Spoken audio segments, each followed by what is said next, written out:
If you change one life, you change the world.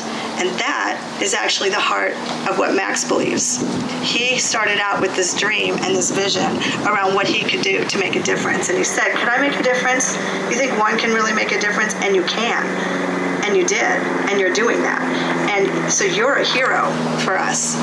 And some of the things that we need to do to make a school great, making it a neighborhood center, Kids Eco Club ends up becoming a critical partner in us being able to deliver on this hope and promise of public education in America. When I put all of my resource and energy on the classroom, principal leadership, classroom leadership, a fabulous curriculum, I need partners to help with everything else that matters, because it can't just be that. Even when I make the classroom the highest quality, I want everything else around there to be great. So when I turn to Kids Eco Club, I'm using this organization as the gold standard partnership model. When you want to know what does it look like to contribute and to participate in public education, you can look to Max and to Susan and what they've created.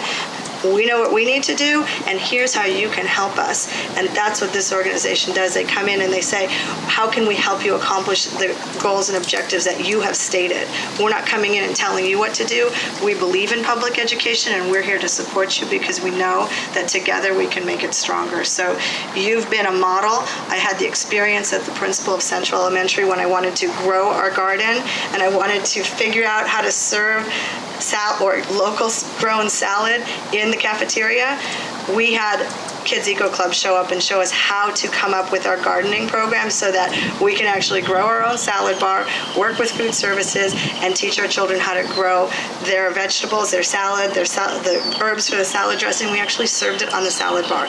What it took to do that and the amount of effort that it took for the agencies to organize how to get food services to agree and Susan's a master at that. And we had Sheetal came in to help. Sheetal waved to us. She showed up and got out in the garden with us. And when I talk about boots on the ground, hands in the dirt, real work, that's what this organization. So I experienced it firsthand at Central with the garden. And then in the last several months, I've seen how much more they've done across the whole district. What you've done is unbelievable. This was the first partnership that I allowed to be public under my superintendency, because it's a gold standard of what I mean when I say you're going to contribute and do it with us, not to us, not for us, but with us. And I wanted to use this as a model. So I am incredibly grateful for what you do, for your vision. We say that the Central way is work hard, be kind, dream big, no excuses, and you're a model for everybody showing us how to dream big.